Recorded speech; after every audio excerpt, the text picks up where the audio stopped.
எது வீரம்? களத்தில் நின்று ஆயுதம் கொண்டு போராடுவது மாத்திரம்தான் வீரமா? இல்லவே இல்லை. எங்கெல்லாம் உரிமைகள் மறுக்கப்படுகின்றதோ அங்கெல்லாம் அறிவார்ந்து செயற்பட்டு மக்களை விழிப்பூட்டுவதுதான் உண்மையான வீரம். பெண்களின் கல்வி மறுக்கப்பட்ட போது உயிர் அச்சுறுத்தல்களையும் மீறி அதற்காக குரல் கொடுத்தாளே அந்த சிறுமி, அவள்தான் மலாலா யூசப்சைன். இன்று மலாலா தொடர்பில் அறிந்து கொள்ள விரும்பினால் இந்த வீடியோவிற்குள் வாருங்கள். பாகிஸ்தானின் வடமேற்கு எல்லைப்புற மாகாணத்தில், அதாவது ஆப்கானிஸ்தான் நாட்டிற்கு அருகில் உள்ள மிங்கோரா எனும் சிற்றூரில் 1997 பிறந்தார் மலாலா யூசப்சைன். இவர் வசிக்கும் பகுதியில் பெண்கள் பாடசாலை செல்வதற்கு தடை விதித்திருந்தார்கள் தலிபான்கள்.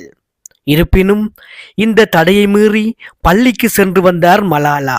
தலிபான்களால் எவ்வாறு பெண்களின் கல்வி உரிமை பறிக்கப்படுகின்றது என்பது பற்றி பிபிசியின் உருது மொழியிலான வலைப்பதிவில் வெறும் 11 வயதில் எழுதி வந்தார்.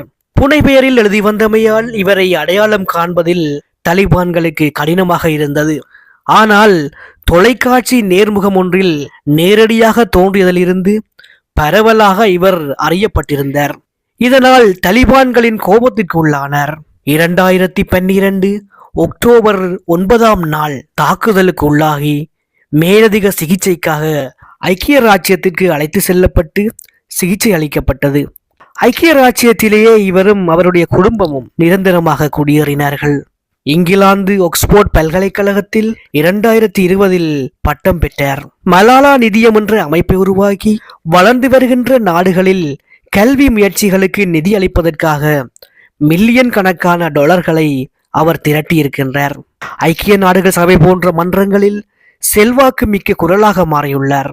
ஒரு குழந்தை, ஒரு ஆசிரியர், ஒரு புத்தகம் மற்றும் ஒரு பேனாவால் உலகை மாற்ற முடியும் என்று பிரகடனம் செய்தார். அமைதிக்கான நோபல் பரிசு இவருக்கு 2014 கிடைக்கப்பெற்றது. பெண்களின் கல்வி உரிமைக்காக தீவிரவாதிகளை எதிர்த்து குரல் கொடுத்த சிறுமி மலாலாவின் கதை உங்களுக்கோர் புத்துணர்வை ஏற்படுத்தி இருக்கும் என நம்புகின்றேன். மீண்டும் இது போன்ற ஒரு வீடியோவில் சந்திப்போம். நன்றி, வணக்கம் உறவுகளே.